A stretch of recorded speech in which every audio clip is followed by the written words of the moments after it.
you log into TrackStage for the first time, you'll be greeted by our step-by-step installation instructions that are going to guide you in getting your TrackStage folder set up, the TrackSync helper app installed, and your online catalog connected with the audio files on your hard drive. If you haven't gotten your TrackStage folder set up yet, put a pause in this video and check out the folder setup video. Then, come on back here and continue. Once your folder is set up, then the next task on our list is to install TrackSync, the helper application that's going to sit on your computer and connect the audio files in that newly created TrackStage folder with your online TrackStage catalog. To install TrackSync, simply follow the instructions. Download the TrackSync application, open the installer, and follow the on-screen instructions.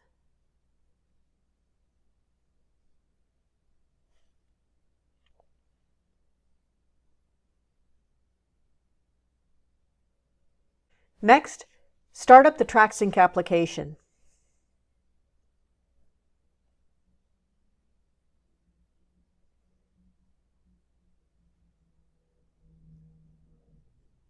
Now, TrackSync is going to take a little bit of time on this first startup here, as it needs to get itself all configured. It needs to go out and find its gizmos and its doodads, and it's got to package them all up and say, I'm ready to go.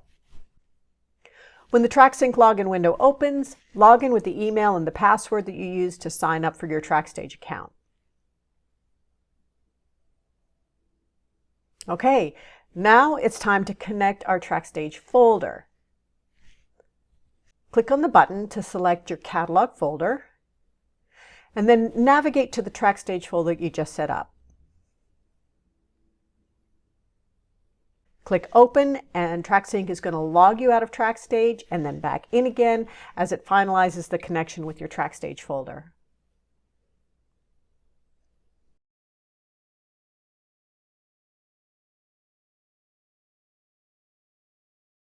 Okay, the final step, now that TrackSync is installed and all configured, is to sync the catalog with the TrackStage folder and get your tracks into your new catalog.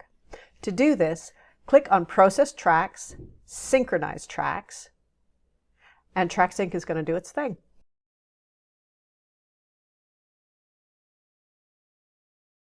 Now, depending on the speed of your computer and the speed of your internet connection, not to mention the number of tracks you might be bringing in, this can take some time. This is a pretty labor-intensive process for your computer, as TrackSync is connecting to each one of your tracks and then bringing in all of their metadata, all of their info, their artwork, and so on. So yeah, it's pretty much going to take over your computer. This is not the time to surf the web or write emails, or worse, try to get any work done in your DAW. Just let TrackSync do its thing. If, however, the process is taking too long for you and you've got work you've got to do, no problem. Just click on the Stop TrackSync button and the processing will stop. Then when you are able to let your computer sit and get this work done on its own, you can just go back and start the Process Tracks, Synchronize Tracks again, and TrackSync will pick up where it left off. Now, with that said, this is just the first time setup synchronization. Once all these tracks are synced, you're not going to have to worry about processing them again.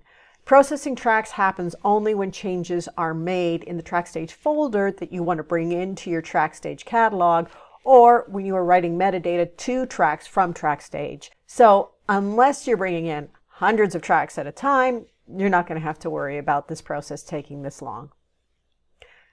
Once TrackSync is finished processing, it's going to refresh your browser, and all of your tracks, including all the metadata that they currently have tagged, are going to show up in your new TrackStage catalog, ready to be organized, categorized, and filled with all the information and metadata you could dream of.